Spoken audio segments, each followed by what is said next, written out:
പ്രേക്ഷകരെ ISROയുടെ ചിത്രം കൂടി ഞാൻ പ്രേക്ഷകരെ ഒന്ന് പരിചയപ്പെടുത്താം. ഈ ദുരന്തം നടക്കുന്ന മലയിൽ, അതായത് ഈ മുണ്ടക്കൈയുടെ ഭാഗത്ത് പുഞ്ചിരിമട്ടത്ത് ദുരന്തമുണ്ടായ സ്ഥലത്ത് ദുരന്തമുണ്ടാകുന്നതിന് മുമ്പും പിമ്പുമുള്ള ചിത്രങ്ങളും ഇപ്പോൾ പുറത്തുവിട്ടിട്ടുണ്ട്. ഇതിലേറ്റവും പ്രധാനപ്പെട്ട കാര്യം ലാൻഡ്സ്ലൈഡ് അറ്റ്ലസ് ഓഫ് ഇന്ത്യ എന്ന് പറയുന്ന സംഘടന നടത്തിയ പഠനത്തിൽ ഈ പ്രദേശത്ത് ഉരുൾപൊട്ടൽ സാധ്യതയുള്ള പ്രദേശമാണ് എന്ന് തന്നെയാണ് പറയുന്നത്. അതോടൊപ്പം national remote sensing centre NRCS നടത്തിയ പഠന റിപ്പോർട്ടും ഇപ്പോൾ പുറത്തു വന്നിട്ടുണ്ട്. ഇതുപ്രകാരം റിസാറ്റ്, കാർട്ടോസാറ്റ് 3 എന്നീ 2 ഉപഗ്രഹങ്ങൾ പകർത്തിയ ദൃശ്യങ്ങൾ ഞാൻ പ്രേക്ഷകരെ ഒന്ന് പരിചയപ്പെടുത്താം. ഈ ചിത്രം ഹൈ റെസൊല്യൂഷനുള്ള ISRO ഉപഗ്രഹ ചിത്രമാണ് നമുക്കിപ്പോൾ ലഭ്യമായിരിക്കുന്നത്. ആ ദൃശ്യങ്ങൾ ഞാനൊന്ന് പരിചയപ്പെടുത്താം. അതിലേറ്റവും പ്രധാനപ്പെട്ടത് ഈ പരിസരത്ത് നേരത്തെ ഒരു ഉരുൾപൊട്ടൽ ഉണ്ടായിട്ടുണ്ട് എന്ന് റിസാറ്റ് കാട്ടോ 3യുടെ ചിത്രങ്ങളെ ഉദ്ധരിച്ചുകൊണ്ട് ലാൻഡ്സ്ലൈഡ് അറ്റ്ലസ് ഓഫ് ഇന്ത്യ എന്ന സംഘടനയുടെ റിപ്പോർട്ടിൽ പറയുന്നു. അത് ഇപ്പോൾ ഈ ഉരുൾപൊട്ടിയിരിക്കുന്ന സ്ഥലത്ത് ഇതാണ് ഈ പുഞ്ചിരിമട്ടത്തിന് മുകളിലുള്ള പ്രഭവ കേന്ദ്രം എന്ന് പറയുന്നത്. അതിന് തൊട്ട് താഴെയാണ്, പ്രഭവ കേന്ദ്രത്തിന് തൊട്ട് താഴെയാണ് ഈ ഓൾഡ് ലാൻഡ്സ്ലൈഡായിട്ട് രേഖപ്പെടുത്തിയിരിക്കുന്നത്. എന്ന് പറഞ്ഞാൽ നേരത്തെ ഉരുൾപൊട്ടൽ ഉണ്ടായ ഒരു പ്രദേശമാണെന്ന് റിൻസാറ്റിൻ്റെയും കാട്ടോ 3യുടെയും ഉപഗ്രഹ ചിത്രങ്ങൾ പറയുന്നു. ഇവിടെ നിന്നും മുകളിലേക്ക് മാറിയാണ് ഇപ്പോൾ നടന്ന ഉരുൾപൊട്ടൽ ഉണ്ടായിരിക്കുന്നത്. അതായത് നേരത്തെ നടന്ന ഒരു ഉരുൾപൊട്ടലിൻ്റെ ചിത്രം റിസാറ്റും കാട്ടോ 3 നമുക്ക് നൽകുന്നുണ്ട്. ഇപ്പോൾ അതിന് മുകളിലായിട്ടാണ് ഈ ദൃശ്യങ്ങൾ വന്നിരിക്കുന്നത് എന്നാണ്, ഈ ഉരുൾപൊട്ടൽ സംഭവിച്ചിരിക്കുന്നതെന്നാണ് ദൃശ്യങ്ങളിൽ വ്യക്തമാക്കുന്നത്. ഞാൻ കുറച്ചുകൂടി വ്യക്തമായ ആ ദൃശ്യം പ്രേക്ഷകരിലേക്ക് നൽകാം. ഇതാണ് ആ ഓൾഡ് ലാൻഡ് സ്ലൈഡ്. നേരത്തെ നമ്മൾ കണ്ട പഴയ ചിത്രം എന്ന് പറയുന്നത്, പഴയ ഉരുൾപൊട്ടലുണ്ടായ സ്ഥലം ഇതേ സ്ഥലത്താണ് കേട്ടോ. ഇതാ പുഞ്ചിരിമട്ടം മുണ്ടക്കൈ ഭാഗത്ത് പഴയ ഉരുൾപൊട്ടിയ സ്ഥലത്തിൻ്റെ ചിത്രം ഇപ്പോൾ പുറത്തു വന്നിട്ടുണ്ട്. അതായത് ഇതൊരു പക്ഷേ 1984 പൊട്ടിയതാണോ നമുക്കങ്ങനെ സംശയിക്കേണ്ടി വരും. അന്ന് 18ഓളം പേരുടെ മരണത്തിനിടയാക്കിയ ലാൻഡ് സ്ലൈഡ് നടന്ന സ്ഥലമാണിത്. അന്നും മുണ്ടക്കൈ ഭാഗത്താണ് ഉരുൾപൊട്ടിയത്. അതിൻ്റെ എക്സാക്ട് ലൊക്കേഷൻ ഇപ്പോൾ ഈ ഉപഗ്രഹം ചിത്രങ്ങൾ പുറത്തുവിട്ടിട്ടുണ്ട്.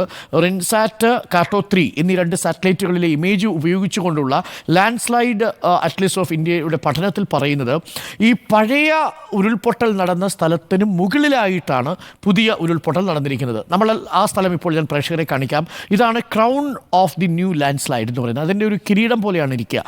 നമ്മൾ സാധാരണ ലാൻഡ് സ്ലൈഡിൻ്റെ എഡ്ജിനെ നമ്മൾ പറയുന്നതാണ്. പഴയ ഉരുൾപൊട്ടൽ നടന്ന സ്ഥലം ഇതാണ്. രണ്ടും ഞാനൊന്ന് മാർക്ക് ചെയ്ത് കാണിച്ചാൽ വ്യത്യാസം പ്രേക്ഷകർക്ക് മനസ്സിലാക്കാൻ സാധിക്കും.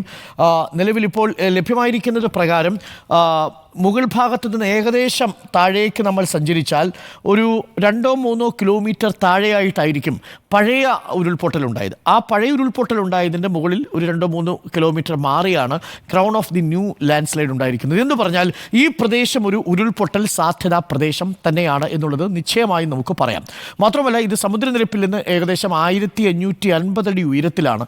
ഈ ഉരുൾപൊട്ടലിൻ്റെ ഭാഗമായി ഒലിച്ചുപോയ പ്രദേശങ്ങളുടെ ചിത്രം കൂടി നമ്മൾ കാണുകയാണെങ്കിൽ ഏകദേശം 86,000 ചതുരശ്ര കിലോമീറ്ററാണ് ഇതിൽ ചതുരശ്ര മീറ്റർ ഭാഗമാണ് ഒലിച്ചു പോയിരിക്കുന്നത് എന്നാണ് മനസ്സിലാക്കാൻ സാധിക്കുന്നത്.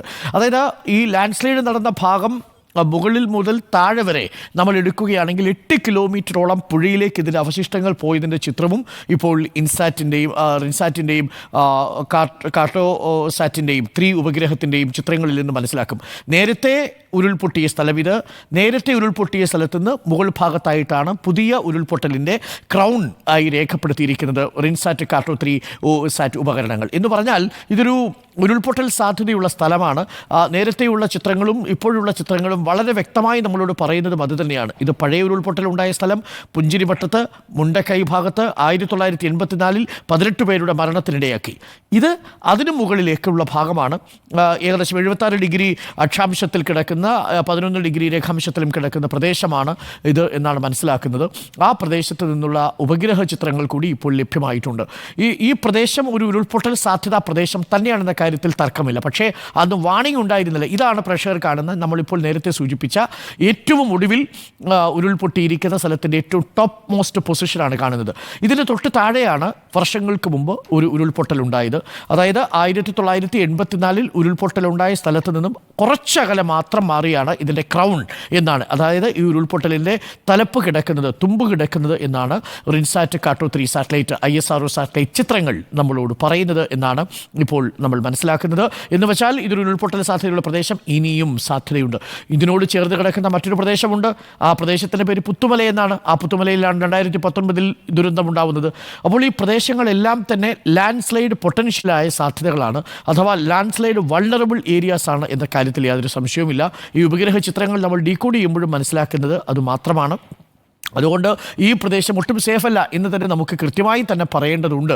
കാരണം എപ്പോൾ വേണമെങ്കിലും ഇനിയും ഇത്തരത്തിലുള്ള ഉരുൾപൊട്ടൽ ഒരു തീവ്ര മഴയെ തുടർന്നുണ്ടാവാൻ സാധ്യതയുണ്ട്. മാത്രവുമല്ല, ഈ പ്രദേശത്ത് 2 ദിവസത്തിനുള്ളിൽ 48 മണിക്കൂറിനുള്ളിൽ 572 മില്ലിമീറ്റർ മഴയാണ് വന്നത്. ആ മഴ പെയ്യുമ്പോൾ സ്വാഭാവികമായും മർദ്ദം താങ്ങാനാവാതെ ഭൂമി പിളർന്നു പോകുന്നതാണ് നമ്മൾ കണ്ടത്.